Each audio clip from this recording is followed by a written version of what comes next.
Grand Prix, and now Bastianini, a three-time winner already so far in 2022, and ideal track conditions, 22 degrees ambient temperature. We saw some late last minute, but also over race distance. What do you expect from the tyres? Zarco switched the front from soft to medium, so they went harder because the track temperature early or after the race, I think they can push all the time. Medium also, there is no problem about to go. Then the warm-up lap about to be completed.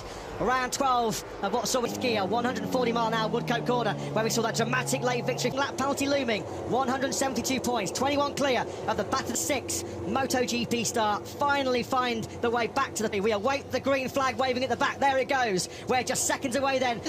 Great start from pole position.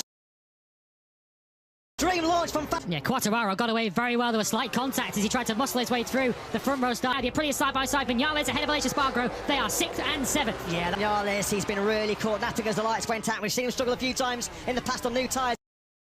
Fuel tank. Johan Zarco's got the hammer down immediately here, hasn't he? Clear of compatriot Quartararo as they sweep through Vale for the first time. Bagnaia, he's in a pretty good position. Alex Rins has been passed by Maverick Vinales. He's recovering. Good first lap for Alex Rins, just what he needed, having to start from 11th place. He's already made up 5 places there. Who loves this 5.9-kilometre Silverstone circuit, the longest on our world champion inside of Vinales. Beautiful into the move. loop. He did that perfectly. He set that all up going through farm. Did move that by Alex Rins. He has now regained 5th place. So no notification from the moment he's given that penalty notification. He has 3 laps, so that you can scrap 3 laps from the time they notify him.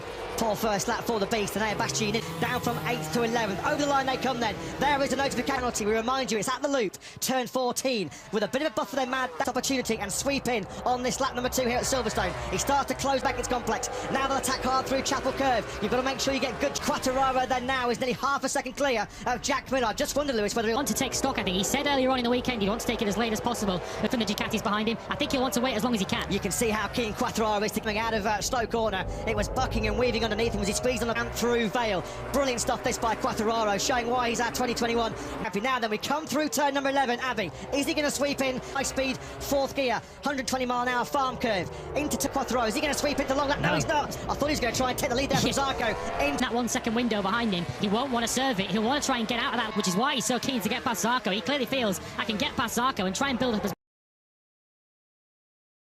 weekend how strong the Ducatis have worked in that 3rd sector, and Miller started to close in on actually right on cue was the fastest man on circuit. He got down to a 1 faster than Quartararo directly ahead of him. He's just put a bit of daylight now, the Australian Ducati teammate Pecco Bagnaia, who's got his hands full defending. He looks visibly faster. Last 6 was Brad Binder in 10th. Brad Binder is the Sunday man, isn't he? And he's delivering again on a Sunday, a super Sunday. Alex Rinzo is now starting to click into his rhythm as well. You don't normally see the Suzuki in the silky smooth hands of our team. Clearly they were the fastest 2 men around this 5.9 kilometres. Maverick Vinales has been hugging Fabio Quartararo's rear tyre. Came out of the long that penalty loop, but Vinales just can't find a way through. And of course, with the hottest conditions of the weekend so far, in pressure, front tyre temperature will be a key factor. And towards the back, taking on that penalty. If anything, he's looking more defensive of Vinales than it's one Aprilia looking to go forwards. The other Aprilia going slightly backwards. Aleix Espargaro, as he tries to just salvage any points he can from this Grand Prix. He's Yamaha going into Brooklyn. There's just nothing Maverick Vinales can do. We're looking back, tricky conundrum, finding your way through on the world champion. Need to take. You can just see there, Maverick Vinales just had to sort of veer to 6th. Joan Mir will be close. Got some slips him on that Yamaha, side by side with Quartararo. Can dispense to Quartararo. That's been no easy task. Next in his eye line will be Jorge Martin. Behind him. The Ducatis have stabilised it slightly with Rins, who looked like he was at the front of this Grand Prix. The lead at the halfway stage of this, the 7/10 of a second. Bagnaia dipped under the 2 minute 7.5, just a fraction faster than Rins, but the Ducatis have, at the moment, not pulling away. Aleix Espargaro, you always sensed it was a 15 mile an hour 4th gear high side at farm curve, turn 12. Here comes Zarco. He's just, and that mission to limit the damage as one he's accomplishing right now. He's only potentially his main adversary, Fabio Quartararo. He can see the Frenchman, the remnant between Quartararo and Aleix Espargaro there. They're 5th and decided to call it quits. Bitter disappointment. That's his 3rd crash hard in FP1 on Friday morning at turn 7. In FP3 on yesterday. Around, Bastianini was faster than everyone ahead of him. And we all know how good this young man is at managing on the charge. He was involved in some off-the-grid incidents with Martin. Somebody lost a wing there, didn't he? He looks behind him, and you'll see it. There it goes, just flicks up on the right-hand side. It was certainly losing some downforce, which helps you in the braking zones. That happened to Miguel just after the start of the Grand Prix in Assen, as Maverick Vinales in Assen, and he said the bike was almost unrideable. He was contemplating retiring, playing in the back of his mind. This was the move from Maverick Vinales, keeping a very close eye on Bastianini, despite losing that to Tinan Bezzecchi. He's running despite that overtake that he just did, he was Giannini. Despite passing Miguel Oliveira, did a 2:0.078. He's got time. He's only 2 seconds adrift of Pecco Bagnaia. Impressive. Well, we know how good he is. How he operates a little bit hot in the Stowe corner. Got to keep patient. He can 2 or 3 tenths at the front of this Grand Prix. That's Brad Binden at the moment. So involved in that first corner skirmish at Cops with Martin. And in 12th place, comfortably clear of his teammate Luca Marini, who's 4 seconds adrift on Marini, having started 10th. Well, 8 overtake, take advantage of this and get a run onto the Wellington straight. His range is just free. He's going to get passed pretty quickly here as well by Maverick Vinales. Vinales entry corner.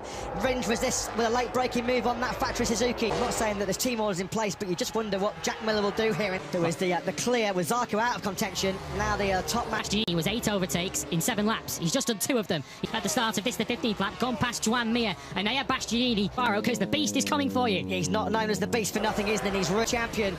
Looking like he's putting together another really strong late place, wasn't he? That's actually just been pushed down to 8th. Juan, yeah, you could just see it was never really settled, was it? It looked like he was running a little bit offline. At the moment then, Maverick Vinales just can't find a way. Sideline going through the loop. Vinales says, no, you're not, although Finn Martin. Brilliant race action here at the British Grand Prix at Silverstone. Has the race lead. He's about 2 tenths clear of his teammate Miller in seconds. It looks like that'll be a case of Bastianini making it through. Final 5 laps now. This is the crucial phase of the Grand Prix where if you're starting to run out of tyre life, will penalise you. Quattararo is under severe pressure from Bastianini as we go into champion who's fighting for every single point. He regains 6th position. Stick pace, a 2:00.328. 3 tenths quicker than 4th. Well, it's difficult to know where to look. So not only does he need to try and look at what's ahead of him, but also called Ducati with some winglets missing on the front of it. He managed to get past Fabio, world champion, who thought he'd be fighting for victory, even with his long lap penalty. He's now out. Only 1 year ago, untouchable when he won by over 2.5 seconds. History which aspired grow, salvaging what's going to be a fantastic 9th place here at the moment. Miller's got a key role. There would be any team orders, but Miller has got to try and protect Pecco Bagnaia's lead. Now the Maverick Vinales moves in. What a ride by him after a pretty poor start from second on in 2019. A heart back to the 1979 legendary and Kenny Roberts. It's game on here between Bagnaia and Vinales in an epic battle of Britain. He doesn't have to rush this, Maverick Vinales. He perhaps went on the penultimate lap. He's got so much more pace. He's a little wide though into Cops. That's costing vital quickly. Less than a lap to go. How decisive